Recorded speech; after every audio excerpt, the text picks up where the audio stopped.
حضرت عبداللہ بن مسعود رضی اللہ عنہ کی منقبت کے سلسلے میں اور جو فضائل ان کے حدیث کی کتابوں میں آئے ہیں اور پھر ان کے شاگردوں نے جو انہیں خراج تحسین پیش کیا ہے، اور سب سے بڑی بات یہ کہ جو سند صادق و مصدوق حضرت نبی کریم صلی اللہ علیہ وسلم کی زبان مبارک سے انہیں ملی تھی، ان تمام مباحث کو سمیٹتے ہوئے یہ آخری نشستیں جو چل رہی ہیں ان میں یہ بات چل رہی تھی کہ ابن مسعود رضی اللہ عنہ نے شاذ قرات کے مطابق قرآن کریم کی تلاوت کی، جو ان کے زمانے میں تو شاذ نہیں تھی مگر اس کے بعد وہ شاذ قراتوں میں شمار کی گئی، اور قرات عوام میں اس طرح سمجھی جاتی ہے کہ کوئی آدمی قرآن کریم کو اچھی آواز میں پڑھ لے تو بس اسے وہ لوگ قاری کہنا شروع ہو جاتے ہیں، حالانکہ یہ بات درست نہیں۔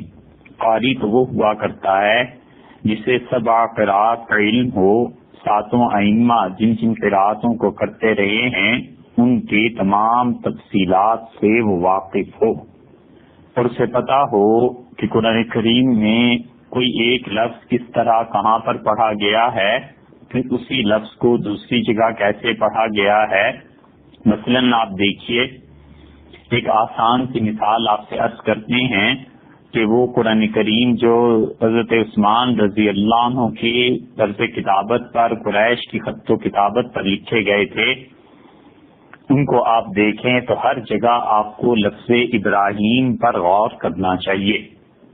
متعدد مقامات پہ اللہ تعالی نے ابراہیم کا لفظ استعمال فرمایا ہے، اور سیدنا ابراہیم علیہ الصلوۃ والسلام اللہ تعالیٰ کے جلیل القدر پیغمبروں میں سے تھے، بارہا ان کا تذکرہ قرآن کریم میں ملتا ہے، اور کہیں پر یہ آپ کو لفظ ملے گا ابراہیم یا کے 2 نقطوں کے ساتھ، اور 2 چشمی ہا کے بعد یا جو آتی ہے اس کے نیچے 2 نقطے لگے ہوئے ہوں گے، اور کہیں پہ یہ ابراہیم آپ کو ملے گا بغیر نقطوں کی یا کے، اور ہا کو میم کے ساتھ ملا دیا گیا ہے، اور اسے زیر زبر پیش ان ذرائع سے ابراہیم پڑھا گیا ہے۔ تو ان دونوں میں فرق ہے۔ قرآن کریم پہ آپ غور کیجئے اور آپ متعدد مقامات پر جہاں یہ لفظ پائیں آپ کو یہ اختلاف ملے گا، تو جہاں پر 2 نقطے نہیں ہیں حقیقت یہ ہے کہ وہاں پر بعض قرآن نے اسے ابراہام پڑھا ہے۔ حضرت ابراہیم علیہ الصلوۃ والسلام کا نام اب بھی انگلش میں آپ ابراہام سے پڑھتے ہیں، اور اسی طرح اور زبانوں میں بھی وہ ابراہام پڑھا جاتا ہے۔ تو قرآن کریم میں بعض مقامات پر یہ ابراہام پڑھا ہے بعض قاریوں نے، اور وہی قاری جو ابراہیم پڑھتے ہیں جب اس مقام پر پہنچتے ہیں تو زیر زبر کی مدد سے اسے ابراہیم پڑھتے ہیں۔ تو یہ ایک اختلاف میں مثال نقل کی ہے، اس سے پہلے متعدد مثالیں نقل کی تھی کہ قرآن کریم کی قرات میں جو اختلافات ہیں، ائمہ 7 نے اسے جیسے پڑھا ہے اور پھر 10 نے جیسے پڑھا ہے، اس کے مطابق کسی انسان کو یہ پورے کا پورا علم حاصل ہو اور قرآن کریم کو وہ 7 قراتوں سے پڑھ سکتا ہو، اور اس کے ساتھ ساتھ اسے رسم الخط کا بھی علم ہو کہ قرآن کریم کو کس طرح سے لکھا جائے گا۔ تو جس انسان کو ان تمام علوم پر، رسم الخط پہ، قرات 10 پہ اور تجوید پہ مہارت حاصل ہوتی ہے اسے قاری کہا جاتا ہے، وگرنہ ہمارے زمانے میں یہ جتنے لوگ ہیں یہ امام عاصم رحمۃ اللہ علیہ کی قرات کے مطابق قرآن کریم پڑھتے ہیں، یہ حافظ ہیں، قاری نہیں ہیں۔ ان کو قاری کہنا ایسے ہی ہے جیسے کوئی بچہ پری میڈیکل میں ہو، 10ویں 11ویں میں، 8ویں 9ویں جماعت میں، اور لوگ اسے ڈاکٹر کہنا شروع کر دیں۔ بھئی وہ پری میڈیکل کو کلیئر کرے گا، پھر اس کے بعد میڈیکل کالج میں پہنچے گا اور پھر ڈاکٹر بنے گا۔ اس لیے قاری ہونا کوئی آسان بات نہیں ہے۔ اس پورے ملک میں قاری پائی کتنے جاتے ہیں، بہت تھوڑے ہیں۔ یہ جو جتنے بڑے بڑے نامور قاری ہیں آپ ان کے پاس چلے جائیں اور ان سے یہی مسئلہ پوچھ لیں کہ حضرت یہ ابراہیم کہیں قرآن کریم میں لکھا ہوا پاتا ہوں بغیر نقطوں کے اور کئی نقطوں والا، یہ کس قاری کی قرات میں ابراہیم نقطوں والا ہے اور کس قاری کی قرات میں ابراہیم بغیر نقطوں کے ہے؟ تو وہ 7 قاریوں کے نام نہیں جانتے۔ اتنا تفصیلی علم ان کے پاس کہاں سے آیا؟ وہ تو حافظ تھے، اور حافظوں نے اپنا نام قاری رکھ لیا۔ یہ ایسی ہے جیسے کوئی کمپاؤنڈر اپنے آپ کو ڈاکٹر کہنے لگے۔ تو پھر یہی چیزیں چلا کرتی ہیں. ظاہر ہے کہ جب جھوٹ اور نفاق معاشرے پر چھا جائے تو معاشرے میں کوئی آدمی اپنی اصل حیثیت سے باقی نہیں رہنا چاہتا. وہ چاہتا ہے کہ جو کچھ اس نے نہیں کیا ہے وہ ٹائٹل اور ڈگری بھی اسے مل جائے. اور اللہ نے یہ یہودیوں کی قرآن کریم میں صرف بیان کی ہے, وہ یحبون ان یحمدوا بما لم یفعلوا, اور یہودی یہ چاہتے ہیں کہ جو کام انہوں نے نہیں کیے اس کا کریڈٹ بھی انہیں پہنچے. تو اسے یاد رکھیے, قرات ایک مستقل علم ہے. عوام کے نزدیک تو اچھی آواز میں پڑھ لیا بس قاری ہو گیا. جاننے والے جانتے ہیں کہ قاری کتنے ہیں اور کتنوں کو قرات کا پورا علم ہے. تو قراتیں دو طرح کی ہیں, ایک قرات متواتر ہے اور ایک قرات شاذہ ہے. یہ جو شاذ قرات ہے, ابن مسعود رضی اللہ عنہ کے متعلق کہ انہوں نے سورہ اعلیٰ کو کیسے پڑھا تھا یہ بات پہلے گزر چکی. اور قرات شاذہ کے متعلق یہ اچھی طرح سمجھ لینا چاہیے کہ شاذ قرات کو ہم قرآن کریم نہیں کہتے. اگر کوئی شخص نماز میں شاذ قرات کو پڑھے تو اس کی نماز ہوگی ہی نہیں, کیونکہ وہ قرآن ہے ہی نہیں. اور نماز کے علاوہ اس کو تلاوت قرآن سمجھ کر اس کی تلاوت کرے تو یہ حرام ہے. کسی مسلمان کے لیے یہ جائز نہیں ہے کہ شاذ قراتوں کو قرآن کریم کی قرات سمجھے یا اسے پڑھے, یا اپنے سامعین کو یہ احساس دلائے کہ یہ قرآن کریم ہے. وہ ختم ہو گئی, منسوخ ہو گئی. تلاوت اور قرات اس کی جائز نہیں ہے. اور اس کی تعلیم, البتہ تعلم, اس کے متعلق لکھنا, اس کے متعلق بیان کرنا, لوگوں کو بتانا کہ یہ شاذ قرات ہے, یہ سب جائز ہے. یہ جمہور مفتی حضرات کا یہی فتویٰ ہے کہ شاذ قراتیں جو امت میں اب تک کتابوں کی حد تک پائی جاتی ہیں, یا جب ہم پڑھتے ہیں اپنے اساتذہ سے تو اساتذہ اس کو بتاتے ہیں قرات کی کل 6 قسمیں ہیں. اپنی نوع کے اعتبار سے 6 طرح کی ہے. سب سے پہلے نمبر پہ متواتر قرات ہے.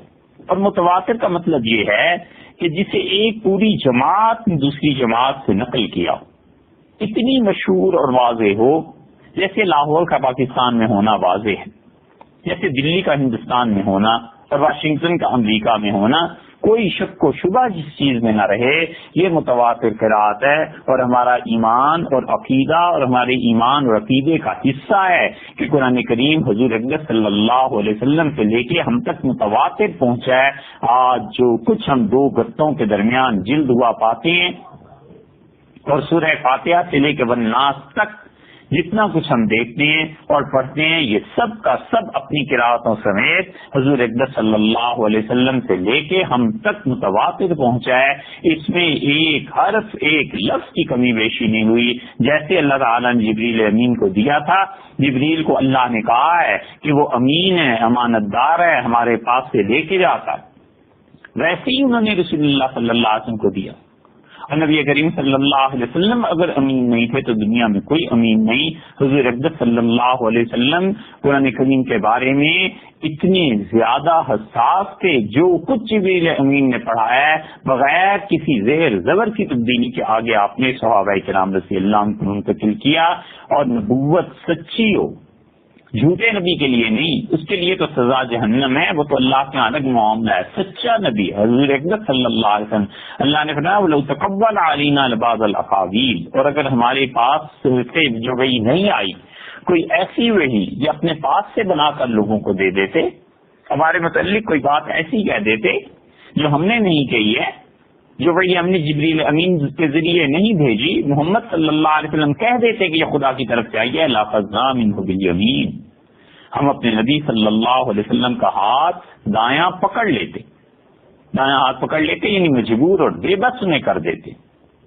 ثُمَّ لَقَطَعْنَا مِنْهُ الْوَتِينَ, اور ہم ان کی گردن اڑا دیتے, ہم ان کی شہرت کاٹ دیتے.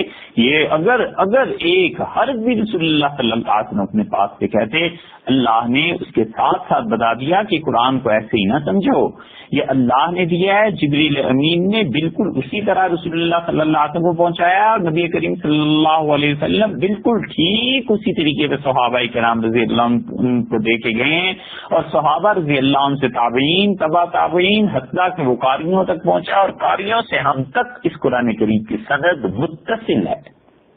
کیا مجال ہے کہ اس میں ایک حرف کی کمی بیشی ہو گئی ہو. اگر کوئی شخص اس قرآن کریم میں جو آج ہمارے پاس ہے یہ مانتا ہے کہ یہ قرآن پورا نہیں ہے اور اس میں کمی بیشی ہو گئی ہے، کچھ الفاظ نکل گئے ہیں، کچھ زیادہ ہو گئے ہیں، تو مسلمان نہیں ہے۔ کوئی کافر ہی ایسا اعتراض کر سکتا ہے، اور جو کرتا ہے اسے دین سے کوئی تعلق نہیں۔ آپ خود اپنی عقل سے سوچیں کہ قرآن بھی اگر امت کے پاس محفوظ نہیں ہے تو ہمارا دین آخر اس کی بنیاد کیا ہے؟ کس چیز پہ اس دین کو پھیلانا ہے؟ تورات ہے، انجیل ہے، ان کا بھی یہی حال ہے، وہ بھی متواتر نہیں ہے۔ تورات جس زبان میں نازل ہوئی تھی وہ زبان بدل گئی، انجیل جس زبان میں نازل ہوئی تھی وہ زبان ہی بدل گئی، یہی نہیں۔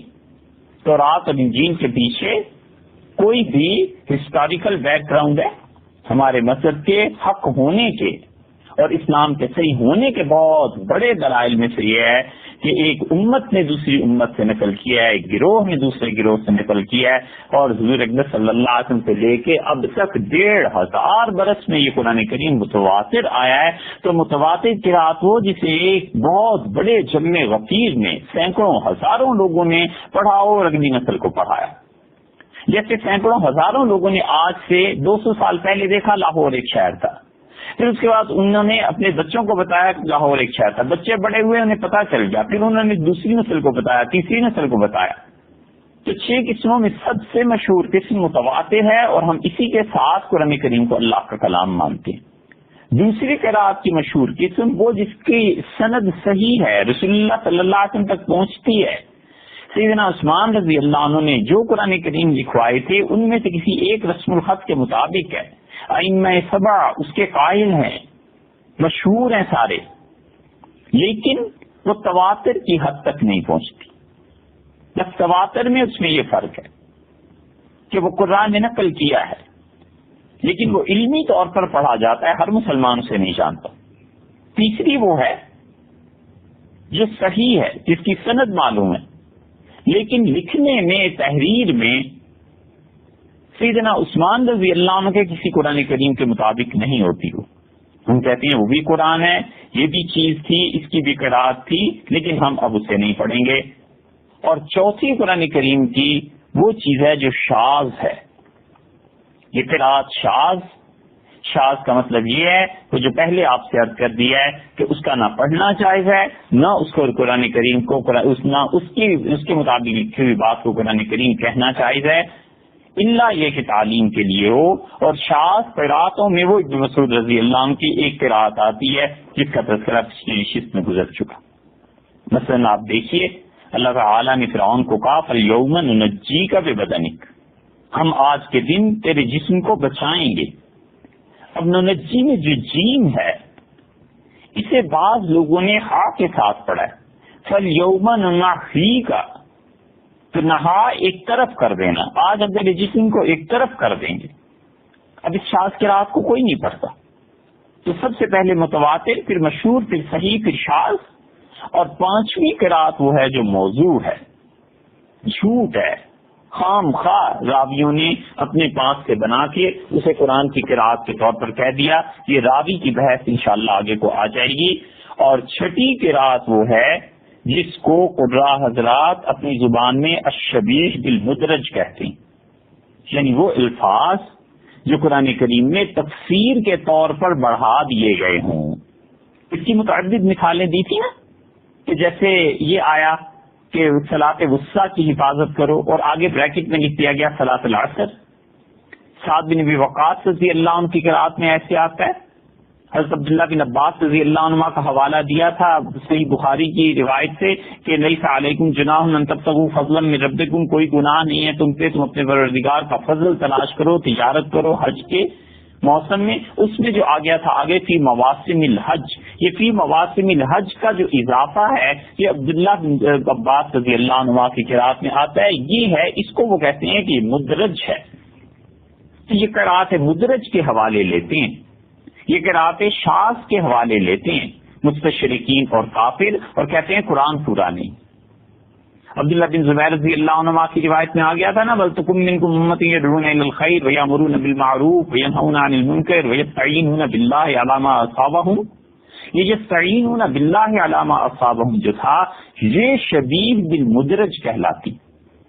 اسی لیے سیدنا عمر رضی اللہ عنہ نے کہا تھا کہ ابن زبیر کی قرات ہے، اس سے تفسیر کی، اور حسن رحمت اللہ علیہ کی قرات وَإِن مِّنكُمْ إِلَّا وَارِدُهَا، اور ورود کے مطلب انہوں نے دخول سے بیان کیا. یہ سب کی سب چیزیں ایسی ہیں جو شبیہ بالمدرج کہلاتی ہیں. اب کسی کافر کو اگر علم ہی نہیں ہے، کسی علم کے اصول ہی معلوم نہیں ہے، اب وہ کہتا ہے جی تمہارے قرآن میں ایسے ہے، تمہارا قرآن ایسے ناقص ہے، بخاری کی روایت ایسے آئی، ابن ماجہ کی روایت ایسے آئی. ہم کہتے ہیں بھائی تم قرات کے علم کو پڑھیے، آپ پڑھنے کے بعد اعتراض کیجئے کہ یہ کیا کیا چیزیں. یہ ایسے ہی ہے جیسے کوئی ڈاکٹر ہے، اور یہ جملہ ڈاکٹر ہی سمجھ سکتے ہیں.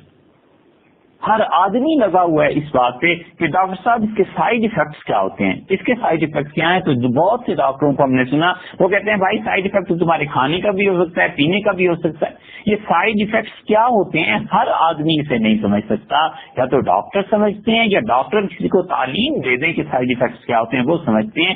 ہر آدمی کے لیے یہ تھوڑا ہی ہے کہ اٹھا کر ڈاکٹروں کی دوائی پھینک دے اور کہ صاحب اس میں سائیڈ ایفیکٹ ہوتا ہے، اور خواہ اس کے ساتھ فرشتے نہ ہو، شیطان ہو، تو اس کے شیطانوں کو بھی خبر نہ ہو کہ سائیڈ ایفیکٹ کیا ہے. آخر یہ کس مینار کا نام ہے، یہ کس شہر کا نام ہے، لیکن اس نے لفظ سن لیے، بس ان کو دہراتا چلا جائے گا بغیر اس بات کے کہ اسے میڈیکل کے علم کا الف بے بھی آتا ہو، اے بی سی بھی آتی. بالکل اسی طرح یہ جو شبیہ بالمدرج کی بات ہے یا قرات کی قسموں کی بات ہے، جس شخص کو قرات کے الف با کا بھی نہیں پتا وہ بھی ان روایات کا سہارا لے کر کہے کہ قرآن کریم ناقص ہے، کتنے ظلم اور زیادتی کی بات.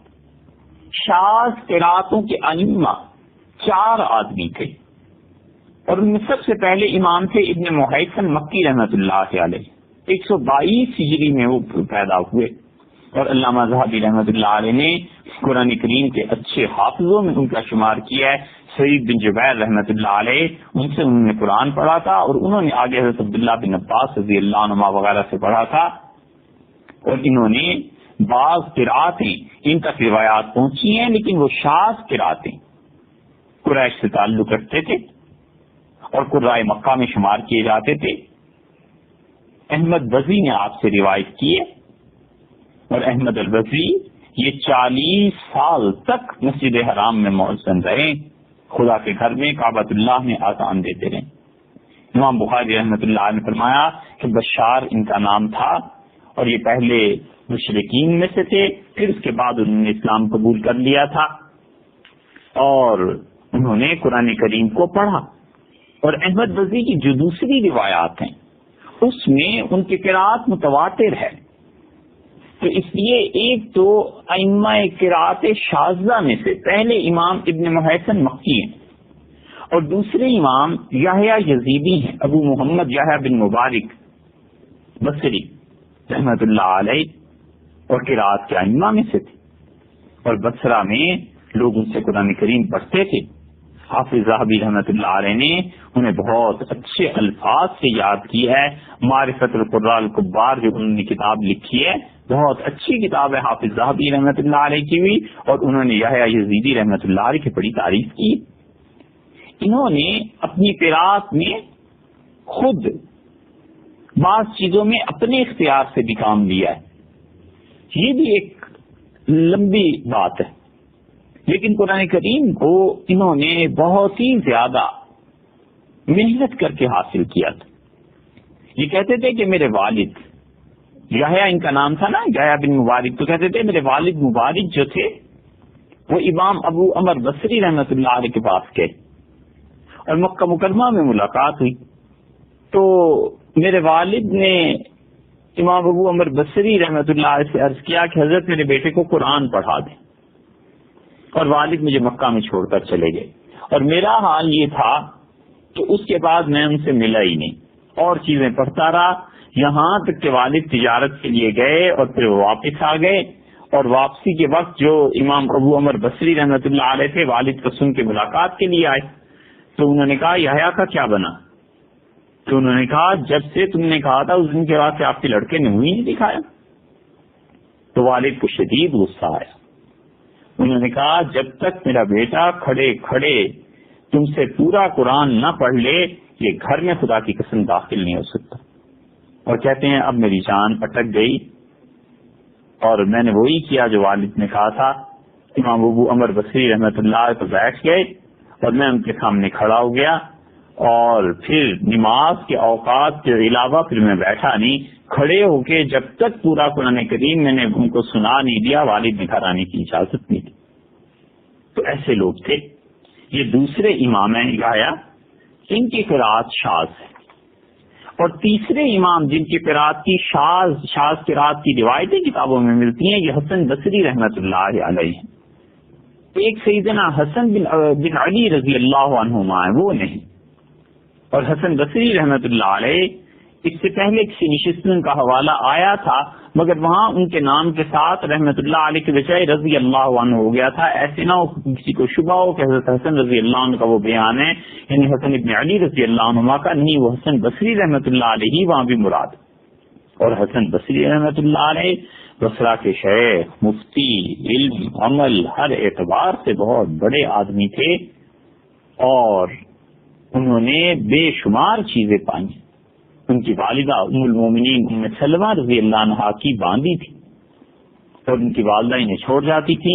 ام المومنین ام سلمہ رضی اللہ عنہا یہ جب روتے تھے تو ان کو دودھ پلانے کے لیے اپنے سینے سے لگا لیتی تھی۔ اس سے بعض حضرات نے یہ کہا کہ ام سلمہ رضی اللہ عنہا کے شوہر نبی کریم صلی اللہ علیہ وسلم تھے، تو حسن بصری حضور اکبر صلی اللہ علیہ وسلم کے گویا کے بیٹوں کی جگہ پر۔ سیدنا عمر رضی اللہ عنہ کا دور تھا، اس دور میں یہ پیدا ہوئے، اور حضرت عمر رضی اللہ عنہ کی خلافت میں ابھی 2 سال باقی تھے۔ حضرت عثمان رضی اللہ عنہ کے پیچھے انہوں نے جمعہ بھی پڑھا ہے، خود بتاتے تھے کہ سیدنا عثمان رضی اللہ عنہ جمعے میں تشریف لائے اور میں نے ان کی زیارت کی، اور امیر المومنین رضی اللہ عنہ کی جب شہادت ہوئی ہے تو میری عمر اس وقت 14 سال تھی۔ حضرت عمر رضی اللہ عنہ کی خدمت میں حاضر ہوئے، بچے حاضر کیا ہوئے، والدہ ان کی لے گئی تھی، تو سیدنا عمر رضی اللہ عنہ نے دعا کی، اور عجیب دعا فرمائی حسن بصری رحمۃ اللہ علیہ کے لیے۔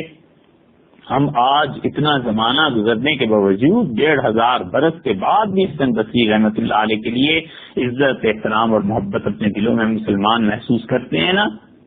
ان کی والدہ کہتی ہیں کہ میں سیدنا عمر رضی اللہ عنہ کی امیر المومنین کی خدمت میں لے گئی، اور انہوں نے میرے بچے کے سر پہ ہاتھ رکھا اور فرمایا اللہم فقہہ فی الدین وحببہ الی الناس، اللہ حسن کو دین کی گہری سمجھ عطا فرما، اور اللہ اس بچے کو لوگوں کا پیارا بنا دے، لوگوں کا محبوب بنا دے۔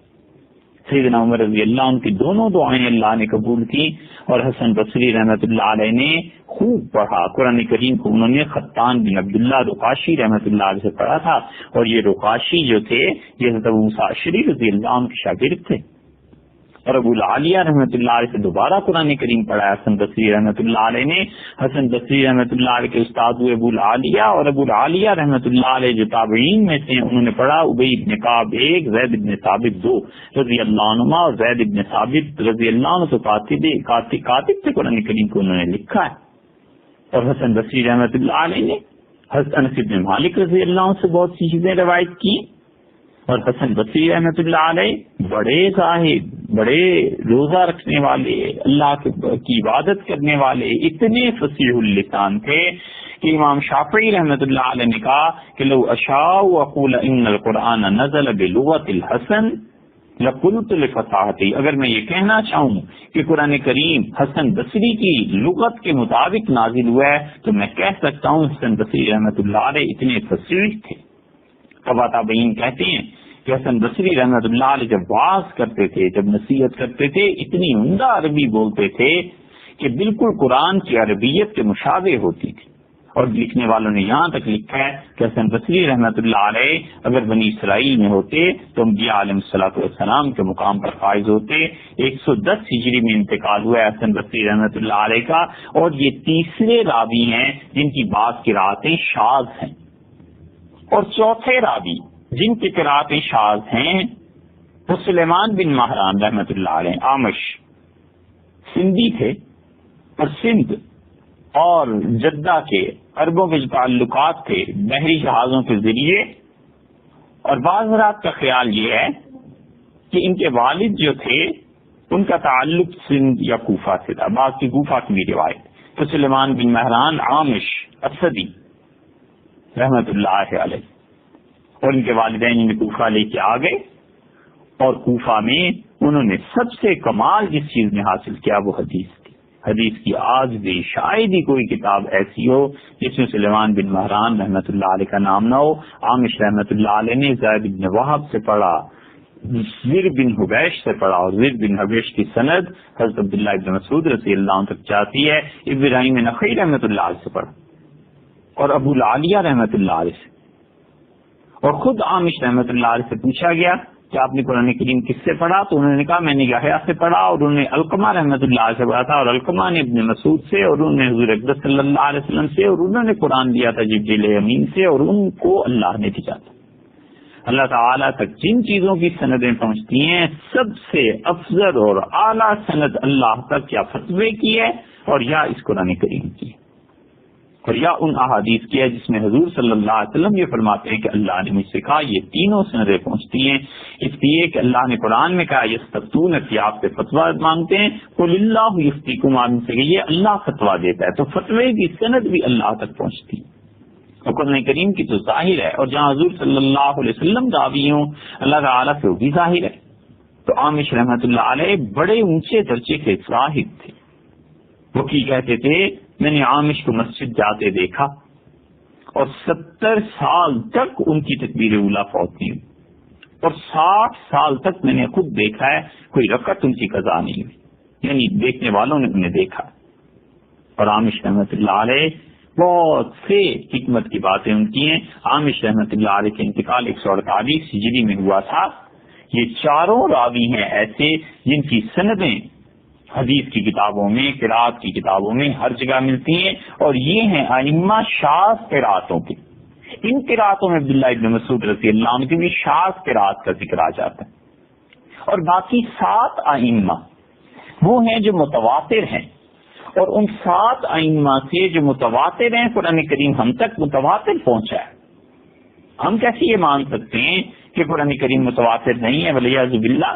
جتنی سندیں اس تک مسلمانوں کے پاس ہیں یہ سلسلہ در سلسلہ, واسطہ بواسطہ, تابعین تبع تابعین تک, اور پھر صحابہ کرام رضی اللہ عنہم تک, اور پھر صحابہ کرام رضی اللہ عنہ سے رسول اللہ صلی اللہ علیہ وسلم تک پہنچتی. بے شمار سندیں ہیں ابن مسعود رضی اللہ عنہ تک پہنچتی ہیں, بے شمار سندیں ہیں جو سیدنا عثمان اور علی رضی اللہ عنہ تک پہنچتی ہیں, سیدنا ابی بن کعب رضی اللہ عنہ تک پہنچتی ہیں. خود ہمارے قرآن کریم کی سند عبداللہ بن مسعود, حضرت عثمان, حضرت علی اور ابی بن کعب اور زید بن ثابت 5 صحابہ کرام رضی اللہ عنہ تک پہنچتی ہے. ہم نے اساتذہ سے پڑھا, انہوں نے اپنے اساتذہ سے پڑھا, انہوں نے اپنے اساتذہ سے پڑھا. یہ سب چھپی ہوئی ملتی ہیں, اور ان سب نے جس طرح پہلے آدمی نے پڑھایا تھا آخری آدمی کو بھی ویسے ہی پڑھانے کی کوشش کی. مدینہ منورہ کے پہلے 7 قراء میں پہلے قاری مدینہ منورہ کے ہیں, اور مدینہ منورہ کے قاری امام نافع رحمۃ اللہ علیہ ہیں. اور نافع رحمۃ اللہ علیہ عبداللہ بن عمر رضی اللہ عنہ کے ساتھ رہے ہیں, اور نافع رحمۃ اللہ علیہ قرآن کریم پڑھتے تھے. اب تک ان کی قرات کے مطابق قرآن کریم پڑھا جاتا ہے. یہ ورش ہیں انہی کے مطابق قرآن کریم پڑھتے ہیں. امام مالک رحمۃ اللہ علیہ ایسے قرآن کریم پڑھا کرتے تھے. اور دوسرے راوی عبداللہ بن کثیر ہیں جو مکہ مکرمہ کے امام سے مکہ کے, بے شمار ان کے شاگرد ہوئے. اور تیسرے بصرہ کے ہیں اور وہ ابو عمر مازنی ہیں. اور چوتھے دمشق کے ہیں عبداللہ ابن عامر. یہ 4 قاری مختلف 4 جگہوں کے. مدینہ منورہ میں امام نافع رحمۃ اللہ علیہ پڑھاتے تھے, مکہ مکرمہ میں عبداللہ بن کثیر رحمۃ اللہ علیہ پڑھاتے تھے, بصرہ میں ابو عمر مازنی رحمۃ اللہ علیہ پڑھاتے تھے, اور دمشق میں شام میں عبداللہ بن عامر رحمۃ اللہ علیہ پڑھاتے تھے. 4 تو یہ گویا پورے عالم اسلام میں, اور 3 باقی قاری وہ تینوں کے تینوں کوفہ میں پڑھاتے تھے. تو کوفہ میں ابن مسعود رضی اللہ عنہ بھی ہوں, اور کوفہ میں پوری امت میں 7 قراتیں جو متواتر ہیں ان کا آدھے کے قریب حصہ تو کوفہ سے آیا, اور پھر کوئی کہے کہ قرآن متواتر نہیں. یہ کیسی عجیب بات. حضرت عمر رضی اللہ عنہ کے دور سے ہی ابن مسعود رضی اللہ عنہ تعلیم کے لیے چلے گئے تھے, جیسے کہ پہلے بھی بیان ہوا تھا. اسی لیے شاطبی رحمۃ اللہ علیہ کہتے ہیں کہ کوفہ 3 قاری اس میں آئے, اذاؤ, اور انہوں نے قرآن کریم کی قرات کی اشاعت کی, اور کوفہ کو ایسے خوشبودار بنا دیا کرنفلا, جیسے کہ کرنفل خوشبودار ہوتی ہے. کرنفل کہتے ہیں لونگ کو, لونگ ہوتا ہے نا, دیکھا آپ نے, یہ لونگ جو داڑھ کے درد میں بھی استعمال ہوتا ہے, یہ لونگ بند ہوتا ہے پھر یہ کھلتا ہے نا، تو لونگ کو اگر آپ غور سے دیکھیں تو وہ پھول کی طرح ہوتا ہے، تو اسے ہندی میں کہتے تھے کرن پھول۔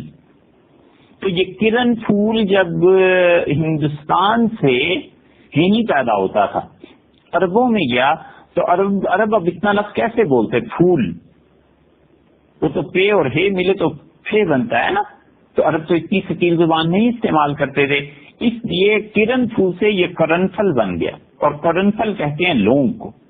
تو شاطبی رحمت اللہ علیہ نے کہا کہ ان قاریوں نے تینوں نے کوفہ کو اتنا خوشبودار بنا دیا جیسے کہ ہوا چل پڑتی ہے اور قرنفل کی خوشبو اس میں آتی ہے، اور کوفہ کے ان تین قاریوں میں سب سے بڑی ہستی امام عاصم رحمت اللہ علیہ کی تھی، اور عاصم رحمت اللہ علیہ کے شاگرد ہیں حفص، ابو حفص جن کی قرات ہم پڑھتے ہیں، اور دوسرے وہاں حمزہ تھے، اور تیسرے کسائی تھے رحمت اللہ علیہ، اور کسائی رحمت اللہ علیہ نحو میں امام ہیں۔ اور ان تینوں کی سندیں حضرت عاصم رحمت اللہ علیہ کی سند جس سے آج تک ہم قرآن کریم پڑھ رہے ہیں، لوگ کہتے تھے دو چیزیں کوفہ کے پل سے باہر نہیں جائیں گی، اور حسد کرنے والے حسد کر کر کے مر گئے، قبروں میں پہنچ گئے، مٹی میں مل گئے، آج ان کے نام یاد نہیں ہیں مگر ان کی حسد کی باتیں اب بھی کتابوں میں لکھی ہیں۔ کہتے تھے یہ جو عاصم قرات پڑھتا ہے نا، ایک تو یہ کوفہ کی اسکول سے پار نہیں جائے گی، دوسرے ابو حنیفہ کی فقہ کوفہ سے پار نہیں جائے گی، اور اللہ نے کہنے والوں کے منہ میں خاک ڈال دی۔ عاصم رحمت اللہ علیہ کی قرات آج اکثر حصہ دنیا کا پڑھ رہا ہے، ہم جو پڑھتے ہیں امام عاصم رحمت اللہ علیہ کی قرات کو پڑھتے ہیں، حرمین شریفین میں عاصم رحمت اللہ علیہ کی قرات پڑھی جاتی ہے، اور افریقہ کو چھوڑ کے باقی دنیا میں بالعموم عاصم حفص رحمت اللہ علیہ کی قرات، عاصم کے شاگرد تھے حفص رحمت اللہ علیہ۔ تو عاصم رحمت اللہ علیہ نے قرآن کا ایک ایک حرف پڑھا ہے عبداللہ بن حبیب رحمت اللہ علیہ سے، اور انہوں نے پھر دوبارہ قرآن پڑھا ابو عبد الرحمن سلمی سے، اور تیسری مرتبہ قرآن پڑھا زر ابن حبیش سے۔ اور یہ عبداللہ بن حبیب ابو عبد الرحمن سلمی، انہوں نے ایک ایک حرف قرآن کریم کا کہتے تھے۔ ہم نے سیدنا عثمان رضی اللہ عنہ سے پڑھا، پھر امیر المومنین سیدنا علی رضی اللہ عنہ سے پڑھا، اور عبداللہ ابن مسعود سے پڑھا، اور ربیع ابن کعب سے پڑھا، اور زید ابن ثابت سے پڑھا۔ پانچ مرتبہ قرآن کا ایک ایک حرف پڑھا ہے۔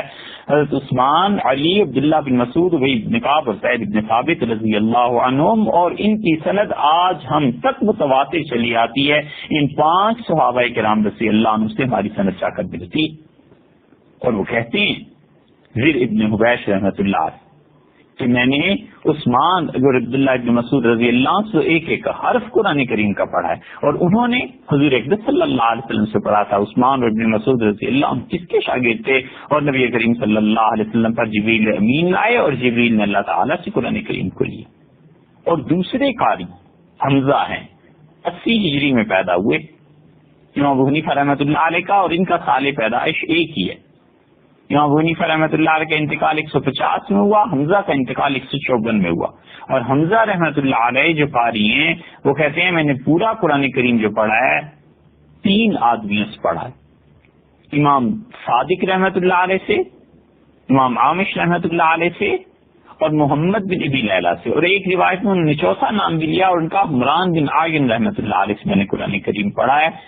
ان 4 سے، اور ان کی سب سے عالی سند حمزہ رحمۃ اللہ علیہ کی جو ہم تک پہنچتی ہے وہ یہ ہے کہ حمزہ رحمۃ اللہ علیہ نے قرآن کریم جعفر امام صادق رحمۃ اللہ علیہ سے پڑھا، انہوں نے اپنے والد حضرت جعفر رحمۃ اللہ علیہ سے پڑھا، اور جعفر رحمۃ اللہ علیہ نے اپنے والد امام باقر رحمۃ اللہ علیہ سے پڑھا، اور باقر رحمۃ اللہ علیہ نے اپنے والد سیدنا زین العابدین علی بن حسین رضی اللہ تعالی عنہما ان سے پڑھا، اور انہوں نے اپنے والد گرامی قدر حضور اقدس صلی اللہ علیہ وسلم کے نواسے، کربلا کے شہید حضرت فاطمہ رضی اللہ عنہا کے جگر گوشے، اور اللہ نے بڑا بلند مقام درجے جنت میں ان کے لیے رکھے، حضرت حسین رضی اللہ عنہ سے پڑھا، اور حضرت حسین رضی اللہ عنہ تو اپنے والد گرامی قدر امیر المومنین علی مرتضیٰ کرم اللہ وجہہ ان سے پڑھا، اور سیدنا علی رضی اللہ عنہ نے رسول اللہ صلی اللہ علیہ وسلم سے کیسے کہا جا سکتا ہے کہ جس قرآن کو اللہ نے جبریل امین کو دیا اور انہوں نے حضور صلی اللہ علیہ وسلم کو بتایا، اور نبی کریم صلی اللہ علیہ وسلم علی مرتضیٰ کو پڑھایا، اور علی مرتضیٰ نے حسین کو، اور حسین نے اپنے بیٹے علی کو، اور علی نے پھر آگے اپنے بیٹے محمد الباقر کو، اور پھر جعفر صادق کو، اور یہی سند ہم تک پہنچتی ہے۔ کون کہہ سکتا ہے کہ یہ قرآن متواتر نہیں اور ہم تک نہیں پہنچا؟ سارے اہل بیت تھے رضی اللہ تعالی عنہ۔ ونور اللہ مرکزہ. یہ سب اہل بیت کے واسطے سلسلے سے قرآن کریم ہم تک پہنچا. حمزہ کہتے ہیں میں نے عامش رحمۃ اللہ علیہ سے قرآن پڑھا، اور عامش سے جب میں نے قرآن پڑھا تو ان سے پوچھا تو انہوں نے کہا میں نے یحییٰ ابن ذباب سے پڑھا تھا. اور یحییٰ ابن ذباب نے کس سے پڑھا ہے؟ وہ تو بہت مشہور آدمی ہے، علقمہ اور اسود دونوں سے. اور علقمہ اور اسود کے علاوہ زر ابن حبیش سے، ربو عبد الرحمن سلمی سے، اور ان سب نے عبداللہ ابن مسعود رضی اللہ عنہ سے پڑھا تھا. اور ابن مسعود رضی اللہ عنہ نے پورا قرآن کریم انہیں پڑھایا تھا. تیسرے ان کے استاد حمزہ کے محمد بن ابی لیلہ قاضی تھے، اور محمد بن ابی لیلہ نے کہا کہ میں نے قرآن کریم پورے کا پورا ابو المنہال سے پڑھا، اور انہوں نے حرف بحرف سعید بن جبیر سے، اور انہوں نے حضرت عبداللہ بن عباس رضی اللہ عنہ سے پڑھا. اور پھر وہ کہتے تھے کہ حضرت ابی بن کعب رضی اللہ عنہ کے شاگردوں سے پڑھا ہے. اور حمران جن جو چوتھے ان کے استاد ہیں حمزہ کے، وہ کہتے ہیں کہ میں نے پورا قرآن کریم ابو الاسود سے پڑھا، اور ابو الاسود جو تھے انہوں نے پہلے حضرت عثمان رضی اللہ عنہ سے پڑھا تھا، پھر سیدنا علی رضی اللہ عنہ جب کوفہ تشریف لائے ہیں تو پورا قرآن کریم انہیں سنایا. تو پانچوں صحابہ کرام رضی اللہ عنہ، سیدنا علی، ابن مسعود، ابی بن کعب، عثمان اور زید بن ثابت رضی اللہ عنہ، ان پانچوں تک، چار ان میں سے ایسے ہیں جن تک پوری سند متصل ہے حمزہ رحمۃ اللہ علیہ کی. یہ دوسرے قاری تھے کوفہ کے، اور کوفہ میں تیسرے قاری جو ہوئے، اس کوفہ میں اتنا علم تھا، اتنے لوگ تھے کہ ایک سے ایک بڑا آدمی تھا. اور یہ ہوا کرتا ہے کہ جب ایک نسل بہت بڑی ہوتی ہے پھر اس کے بعد کی نسل کے جو لوگ ہوا کرتے ہیں بعض اوقات وہ ان کے ادراک اور علم تک نہیں پہنچ سکتے تو وہ گرتے بھی اتنی شدید ہیں. تیسرے کوفہ کے کسائی تھے، اور کسائی کا لقب اس وجہ سے ہوا کہ انہوں نے حج کا احرام جب باندھا تو انہوں نے اس پہ کمبل اوڑھ لیا، یہ کمبل سے باندھا تھا. علی بن حمزہ ان کا نام تھا. تو کسا عربی میں کہتے ہیں چادر کو، کمبل کو، اس معنی میں استعمال ہوتا ہے. تو کسائی رحمۃ اللہ علیہ نے قرآن کریم عیسیٰ بن عمر سے پڑھا، اور عیسیٰ بن عمر نے طلحہ بن مسلف سے، اور انہوں نے ابراہیم نخعی سے، اور ابراہیم نخعی سے پھر علقمہ اور عبداللہ ابن مسعود اور رسول اللہ صلی اللہ علیہ وسلم.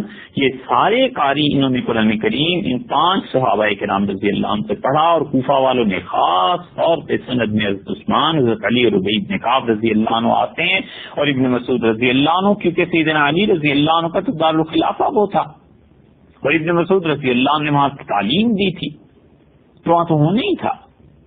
تو جو قرآن انہوں نے اپنے شاگردوں کو پڑھایا تھا یہ سب کا سب اللہ کے یہاں سے لوح محفوظ ہی سے آیا تھا، اور لوح محفوظ سے جبریل امین نے اخذ کیا تھا.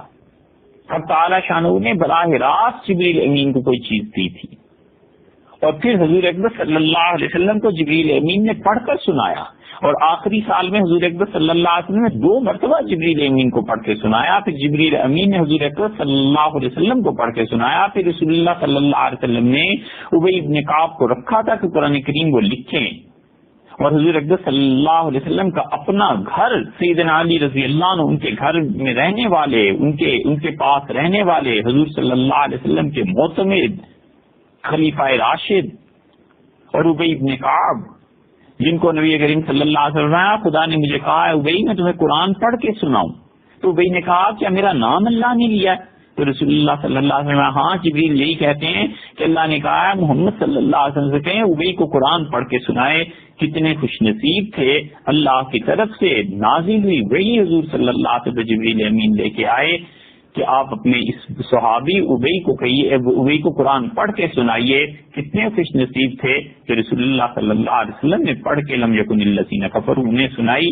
تو ابی نے جب سنا کہ اللہ نے میرا نام لیا ہے تو رو پڑے. اور ابن مسعود رضی اللہ عنہ ابن مسعودی تھے، اور حضرت عثمان رضی اللہ عنہ قرآن کریم کے جامع اور اسے پھیلانے والے. یہ پانچوں کے پانچوں قرآن کریم کے بارے میں اگر امانت دار نہیں تھے تو پھر دنیا میں اسلام کا اللہ ہی حافظ ہے، پھر کوئی اسلام دنیا میں نہیں. ان حضرات نے اس وحی کو تسلسل کے ساتھ ہم تک پہنچایا. اس میں تحریف کیسے ہو سکتی ہے؟ اس لیے قرآن کریم میں تحریف تو اس وقت ہوتی جب صحابہ کرام رضی اللہ عنہ کچھ گڑبڑ کرتے. آپ دیکھتے ہیں ہماری کتابوں میں یہ روایتیں، بخاری میں، ابن ماجہ میں، جس کے حوالے متعدد مرتبہ دیے. اب خود سوچیں کہ اگر ان لوگوں کو یہ ڈر ہوتا، خوف ہوتا کہ ارے آنے والے لوگ کیا کہیں گے، تو ان روایات کو نقل کرتے. سچے صاف ستھرے لوگ تھے، نفاق کا شائبہ نہیں پایا جاتا تھا. انہوں نے جو کچھ انہیں اپنے زمانے میں ملا سب کچھ اپنی کتابوں میں نقل کر دیا. انہوں نے کبھی سچ بولنا ہے، اللہ کے یہاں جواب دینا ہے.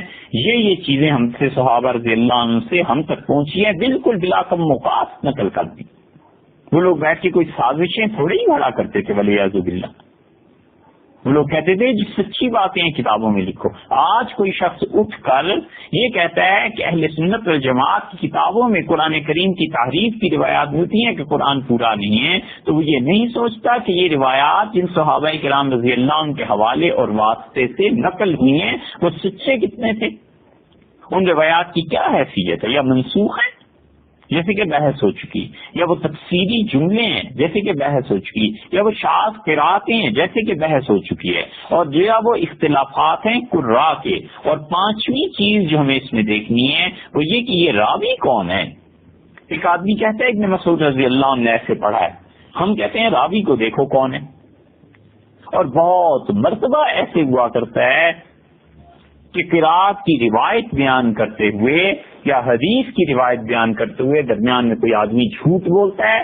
اور بعض کتابیں مستقل اس موضوع پہ لکھی گئی ہیں کہ انہوں نے کہا ہم نے اپنے زمانے کے سچ جھوٹ سب چیزوں کو جمع کر دیا ہے، تم خود ہی اندازہ کر لینا. اس بات کو سمجھنے کے لیے اس زمانے کا بیک گراؤنڈ دیکھنا چاہیے. مسلمان بڑے پڑھے لکھے تھے، اتنے علم والے تھے کہ حاکم نیشاپوری رحمۃ اللہ علیہ کہتے ہیں میں ایک شہر میں علم حاصل کرنے گیا تو وہاں پر مجھے 2 کلی ملے سامان اٹھانے والے. تو مجھ سے انہوں نے پوچھا کہ کہیں جانا ہے سرائے میں. میں نے کہا جی. انہوں نے کہا سامان آپ کو اٹھا لو. پیسے طے ہو گئے. تو وہ دونوں کلی آپس میں باتیں کرتے جاتے تھے اور کہتے تھے کہ اچھا قرآن کی تفسیر یہ جو آیت ہے اس میں عبداللہ بن عباس رضی اللہ عنہ نے کیا کہا ہے، ابن مسعود رضی اللہ عنہ نے کیا کہا ہے، فلاں صحابی رضی اللہ عنہ کیا کہا ہے. تو کہتے ہیں مجھے اتنا تعجب ہوا، میں نے ان سے درخواست کی کہ آپ سامان نیچے رکھ دیں. میں سامان نیچے رکھ دیا.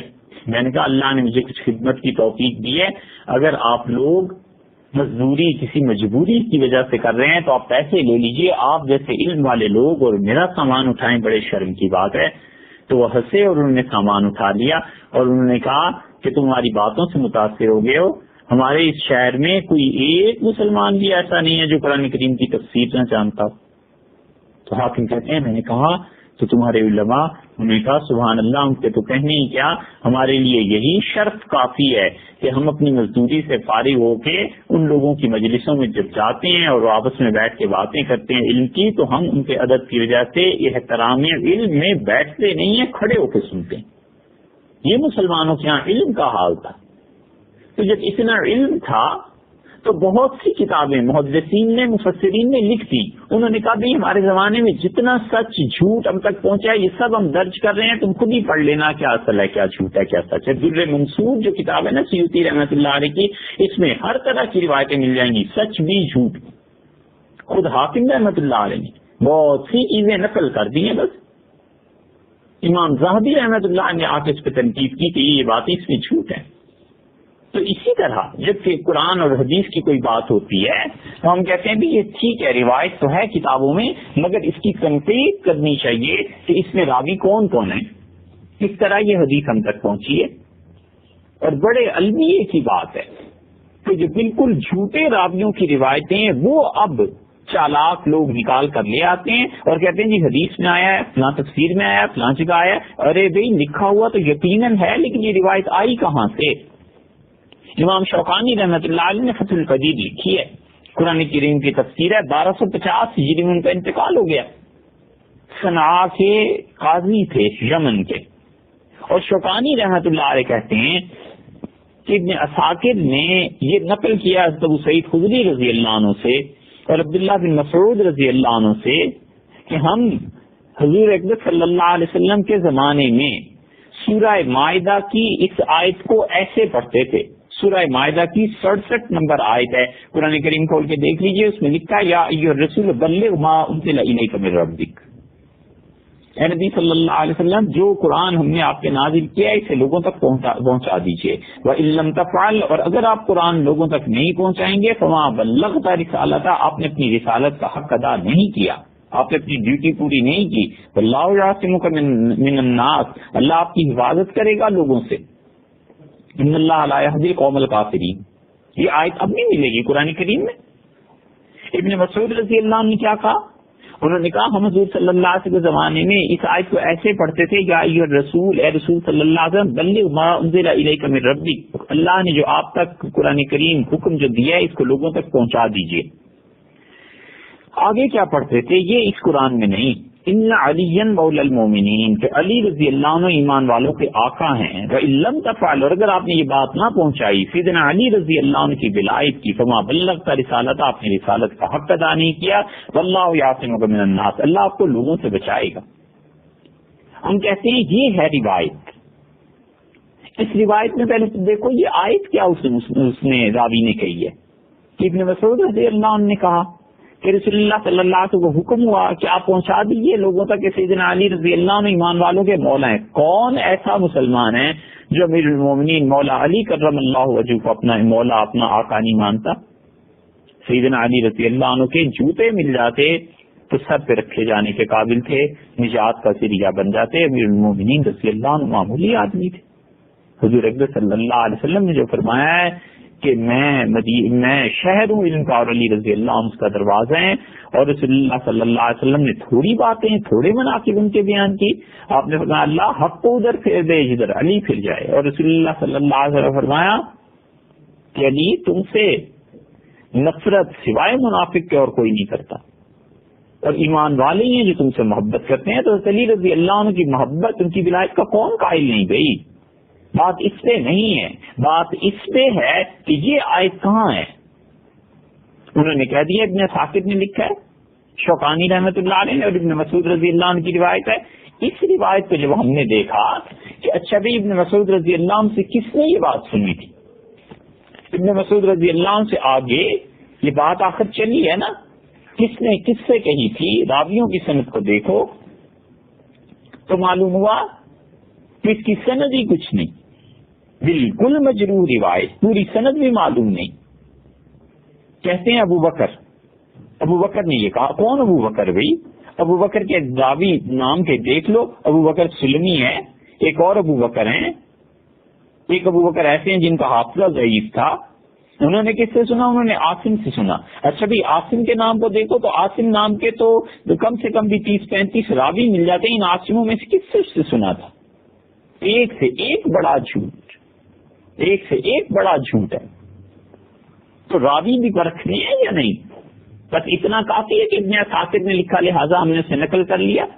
معلوم ہوتا ہے حضرت عبداللہ ابن مسعود رضی اللہ عنہ تک یہ سند پہنچی نہیں ہے ہی جھوٹ، اور اسی جھوٹ کو چونکہ شوکانی نے فتح القدیر میں نقل کر دیا ہے، اس لیے لوگ اب سمجھے بیٹھے ہیں کہ آیت ایسی نازل ہوئی تھی اور حضرت عثمان رضی اللہ عنہ نکال دی تھی. ولی اللہ سیدنا عثمان رضی اللہ عنہ نکال گئے اور پورا 12 برس ان کا دور خلافت چلتا رہا. اور سیدنا علی رضی اللہ عنہ اپنے بیٹے حسن رضی اللہ عنہ کو بھیجتے رہے کہ امیر المومنین کی حفاظت کرنا. اور سیدنا علی رضی اللہ عنہ نہج البلاغہ میں کہیں کہ عثمان اچھے تھے، ایسے تھے ان کے فضائل اور مناقب بیان کریں. یہاں تک سیدنا علی رضی اللہ عنہ کہیں کہ ہم مختلفنا علی دم عثمان فنحن براء منہ، ہمارا اور ہمارے دوستوں کا اختلاف سیدنا عثمان رضی اللہ عنہ کے خون پہ ہے اور میں عثمان رضی اللہ عنہ کے قاتلوں سے بری ہوں. اور سیدنا علی رضی اللہ عنہ بار بار کہیں کہ عثمان کے دشمنوں سے میرا تعلق نہیں. کیا وہ اس عثمان کے متعلق کہتے تھے جو عثمان قرآن کریم سے ان کا نام نکال گیا اور قرآن کے ان کا نام نکلا، یعنی نکلا پوری آیت کو ہی ہٹا گیا، تو سیدنا علی رضی اللہ عنہ کی نظر میں وہ مسلمان رہ گیا تھا؟ امیر المومنین تو چھوڑے نا، وہ تو بہت بات کی بات ہے. سیدنا علی رضی اللہ عنہ جن کے بارے میں صرف مسلمان ہی نہیں امیر المومنین ہونے کے قائل، ان کی بیعت کی ہوئی ہے. اور وہ صاحب ایسے کہ قرآن درمیان سے آیت نکال گیا علی رضی اللہ کی کیا تک بنتی ہے، کیا جھوٹ ہے جو اس راوی نے کہا ہے، اور اس کو ولیعذ باللہ لوگ نقل کرتے آتے ہیں. اس لیے ہمیشہ جو حدیث ہے، جو قرآن کریم کے متعلق کوئی بات ہے تو راوی بھی دیکھنا چاہیے. اگر استطاعت نہ ہو تو اہل علم سے پوچھ لینا چاہیے. آج بدقسمتی سے مسلمانوں میں جتنی بھی جماعتیں کام کر رہی ہیں، ہاں ان کا کوئی بھی مقصد ہے فکر ہو، دین کی اشاعت کے سلسلے میں، دین کی تبلیغ کے سلسلے میں، آپ 10 ایک بیانات ان کے اٹینڈ کر لیجئے، اور جو حدیثیں وہ لکھتے ہیں بولتے ہیں وہ لکھ لائیے، اور ان بزرگوں کی روایات کو آپ کسی صاحب علم سے کہیے، انہی سے پوچھیے کہ حضرت یہ کہاں آئی ہے روایت، کہاں سے یہ حدیث سنا رہے ہیں؟ اکثر و بیشتر جھوٹ ہے، اور جھوٹ بھی رسول اللہ صلی اللہ علیہ وسلم پر ہے۔ وجہ اس کی یہ ہے کہ صحیح احادیث اور روایات بیان کرنے کے لیے پڑھنا پڑتا ہے، علم حاصل کرنا پڑتا ہے، پر پڑھے کون؟ علم کون حاصل کرے؟ اتنی تحقیق کون کرے؟ ہمارے زمانے میں حضور اکبر صلی اللہ علیہ وسلم پر جھوٹ پھیل گیا، آپ لکھ لیں، بس کسی پہ کچھ چیرہ تنقید کی ضرورت نہیں، آپ 8-10 بیانات مختلف لوگوں کے اٹینڈ کر کے ان حدیث کو لکھ لیں، اور پھر اہل علم سے کہیں کہ ان حدیثوں کو صحیح طور پر ثابت کر دیں کہ یہ الفاظ حضور اکبر صلی اللہ علیہ وسلم نے کہے تھے۔ اچھا بھئی اتنا ہی ثابت ہو جائے کہ مفہوم کی کوئی بات حضور اکبر صلی اللہ علیہ وسلم نے کہی تھی، کوئی ایسی بات نہیں ہے، اور جھوٹ در جھوٹ ہے، صرف لوگوں کے دل گرمانے کے لیے، اپنی جماعت میں اضافہ کرنے کے لیے، لوگوں کو ذرا اپنے قریب لانے کے لیے، اور کچھ کبر اپنی علمیت کا روب جھاڑنے کے لیے، اور اس بات کا احساس نہیں کہ نبی کریم صلی اللہ علیہ وسلم نے فرمایا تھا من کذب علی متعمدا، جو شخص مجھ پر جھوٹ بولتا ہے جان بوجھ کے، فلیتبوأ مقعدہ من النار، اسے چاہیے کہ وہ سوچ لے، تیار کر لے اپنا ٹھکانہ جہنم کی آگ۔ تو دیکھنا ہے کہ راوی کون ہے، معلوم ہوا کہ جو راوی غلط ہیں، جو راوی جھوٹے ہیں، اس کی بات کا کیا اعتبار ہے؟ تو اس لیے ناسخ اور منسوخ کی بحث ہو گئی، تفسیری جملے آپ سے عرض کر دیے، شاذ قراتوں کی بات ہو گئی، صحابہ کرام رضی اللہ عنہ کے زمانے میں جو قرات کے اختلافات تھے، اور رسول اللہ صلی اللہ علیہ وسلم نے جس طرح قرآن کریم پڑھایا تھا وہی وہ لوگ پڑھتے رہے، یہ بھی بات ہو گئی۔ اس کی ایک اور مثال، تو وہی ابن کعب رضی اللہ عنہ کہتے ہیں میں نے نماز پڑھی اور میں قرآن کریم کی تلاوت کر رہا تھا، اور جو انہوں نے سلام پھیرا سیدنا عمر رضی اللہ عنہ نے پکڑ لیا، ان کا بھائی یہ کیا پڑھتے ہو؟ انہوں نے کہا رسول اللہ صلی اللہ علیہ وسلم نے پڑھایا۔ انہوں نے کہا مجھے تو نبی کریم صلی اللہ علیہ وسلم نے سورہ فرقان اس طرح پڑھائی، اور دونوں چلے گئے حضور صلی اللہ علیہ وسلم کی خدمت میں، آپ نے فرمایا وہی تم پڑھو اور عمر تم پڑھو، دونوں نے پڑھ کے عرض کیا اللہ کے رسول یہ کیا ہے؟ تو نبی کریم صلی اللہ علیہ وسلم نے دونوں سے فرمایا کہ تم دونوں نے صحیح پڑھا ہے، تم دونوں کو میں نے ایسے ہی پڑھایا ہے۔ یہ قرات کے اختلافات اوپر سے ہی چلے آتے ہیں، اللہ کو یہی منظور تھا۔ اب اللہ تعالیٰ سے پوچھیے کہ ایک لفظ کو دو مرتبہ کیسے پڑھایا گیا اور کیوں نازل کیا گیا؟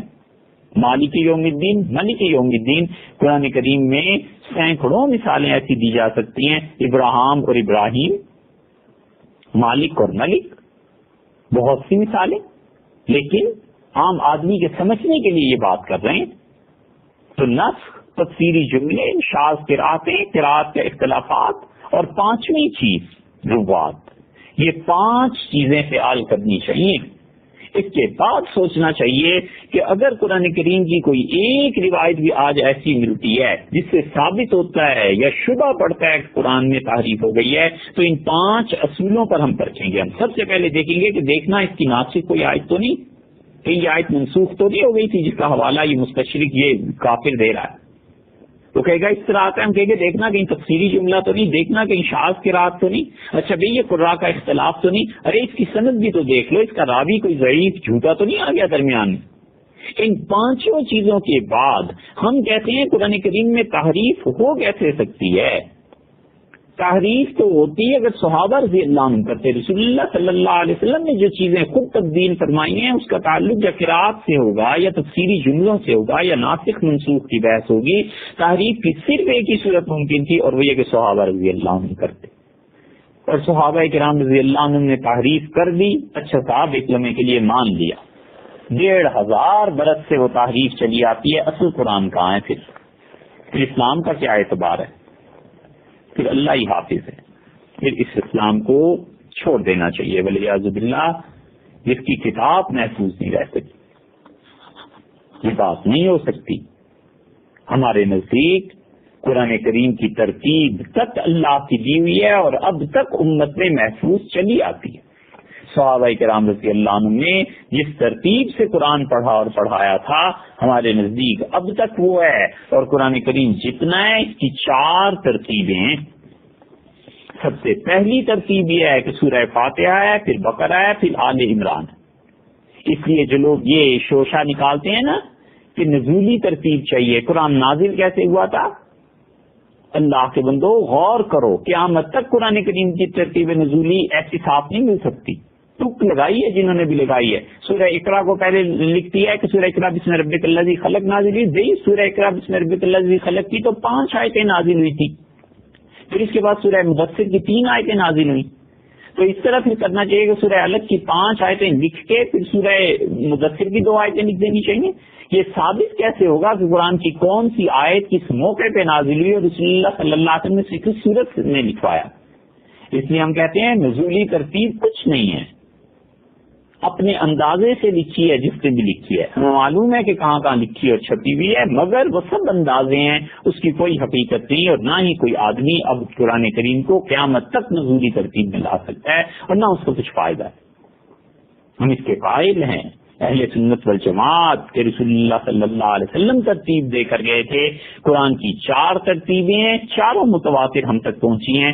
سورتوں کی ترتیب ہے، سورہ فاتحہ ہے، پھر بقرہ ہے، پھر آل عمران ہے، پھر سورہ نساء ہے، اگرچہ اس میں اختلاف ہوا ہے، اور بعض حضرات نے سورہ آل عمران سے پہلے سورہ نساء کو مانا ہے، لیکن وہ اس طرح پرنٹنگ نہیں تھی، پریس نہیں تھے، لوگ مختلف ٹکڑوں پہ قرآن کریم کے لکھتے تھے۔ ابن مسعود رضی اللہ عنہ نے سورہ نساء کو بعض روایات میں پہلے رکھا، سورہ آل عمران کو بعد میں رکھا، وہ روایات الگ ہیں، لیکن یہ کہ ترتیب جو رسول اللہ صلی اللہ علیہ وسلم نے جس طرح قرآن کو زندگی میں پڑھا اور پڑھایا اور جبریل امین کو 2 مرتبہ سنا اور سنایا، تو یہی ترتیب کی جو آج ہمارے پاس ہے، اور ہم اس کے بھی قائل ہیں کہ آیات کی ترتیب صورتوں کے اندر جو ہے وہ بھی حضور صلی اللہ علیہ وسلم نے اللہ کے حکم سے رکھی تھی۔ سورہ فاتحہ میں الحمدللہ رب العالمین پہلے ہے اور الرحمن الرحیم بعد میں ہے۔ اگر کوئی شخص کہے کہ سورہ فاتحہ ایسے نازل ہوئی تھی کہ مالک یوم الدین الحمدللہ رب العالمین الرحمن الرحیم غیر المغضوب علیہم، غلط کہتا ہے۔ صورتوں کے اندر آیات کی ترتیب یہ بھی رسول اللہ صلی اللہ علیہ وسلم نے رکھی۔ تیسری ترتیب جس کے ہم قائل ہیں اور ہمارے عقیدے اور ایمان کا حصہ ہے کہ قرآن کے جو کلمات ہیں یہ بھی وہی ہیں جو جبریل امین نے رسول اللہ صلی اللہ علیہ وسلم کو دیے تھے، انہیں آگے پیچھے کرنا جائز نہیں۔ مثلا الحمدللہ سے شروع ہوتا ہے سورہ فاتحہ اور قرآن، اب کوئی کہ للہ الحمد، اس سے شروع کر لو، الحمد کو بعد میں لے جاؤ، للہ کو پہلے لے آؤ، غلط کہتا ہے، کفر کا ارتکاب کرتا ہے۔ اگر وہ کہتا ہے کہ قرآن ایسے نازل ہوا تھا کہ للہ الحمد رب العالمین، یہ کفر کا ارتکاب کرتا ہے۔ ہم کہتے ہیں نہیں، الحمدللہ رب العالمین ہی ہے۔ اور چوتھی ترتیب ہم کہتے ہیں قرآن کے جو حرف ہیں یہ بھی ایسے ہی تھے۔ مثلا الحمدللہ، حمد میں کتنے لفظ آئے بھائی؟ ہا، میم اور دال۔ اب کوئی کہتا ہے کہ ہا، میم اور دال کو ذرا سا اگر تم الٹا کرو تو المدح للہ، مدح و ثنا، اردو میں الفاظ استعمال ہوتے ہیں نا الفاظ ایسے، اور وہ کہتا ہے کہ المدح للہ استعمال ہوا تھا، الحمدللہ نہیں تھا۔ تو ہا، میم اور دال، ان کو ہا میم دال پڑھو گے تو حمد ہو جائے گی، میم دال ہا پڑھو گے تو مدح ہو جائے گی۔ تو یہ مدح جو ہے وہ لفظ تھا، یہ صحابہ رضی اللہ عنہ نے بدل کے اسے حمد کر دیا تھا۔ ہم کہتے ہیں یہ بھی کفر کی حرکت ہے۔ اگر کوئی کہتا ہے والعیاذ باللہ یہ تینوں چیزیں یعنی صورتوں کے اندر آیات کی ترتیب، کلموں کی ترتیب، حتیٰ کہ الفاظ کی ترتیب، یہ بھی وہی ہے جو جبریل امین اللہ سے لے کے آئے تھے اور نبی کریم صلی اللہ علیہ وسلم نے ہم سے لیا اور پھر امت میں ہم تک پہنچا۔ یہ چاروں کی چاروں ترتیبیں ایسی ہیں۔ اور جو لوگ کہتے ہیں کہ قرآن کریم کی ترتیب میں یہ چاروں خرابیاں پائی جاتی ہیں، انہیں سوچنا چاہیے خاص طور پہ آخری تینوں ترتیبوں کا انکار کرتے ہوئے کہ یہ تو انسان کو کفر تک پہنچا دیتی ہیں۔ اگر قرآن کریم اتنا ہی ناقص ہے والعیاذ باللہ تو اسلام میں کیا ہے پھر؟ اس لیے تحریف ہوتی اگر کسی نے کی ہوتی تو صحابہ کرام رضی اللہ عنہ نے کی ہوتی۔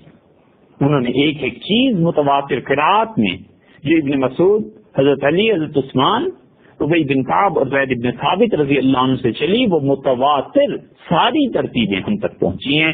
البتہ بعض روایات پہلی ترتیب یعنی سورہ آل عمران آگے ہے یا سورہ نساء پیچھے ہے، بعض روایات ایسی ہیں۔ اسی لیے ہم کہتے ہیں کہ یہ جو اگر کوئی آدمی کہتا ہے تو وہ اتنی بڑی غلطی یعنی کفر کا ارتکاب نہیں کرتا، والعیاذ باللہ کفر بہت بڑی چیز ہے، لیکن باقی تینوں ترتیبوں میں کوئی کہتا ہے کہ ایسے نہیں ایسے ہونا چاہیے تھا اور صحابہ رضی اللہ عنہ نے ایسے بدل دیا تھا، تو یہ اس کا جملہ کفر کا ہے۔ تو قرآن کریم مکمل متواتر حضور اکبر صلی اللہ علیہ وسلم سے لے کے ہم تک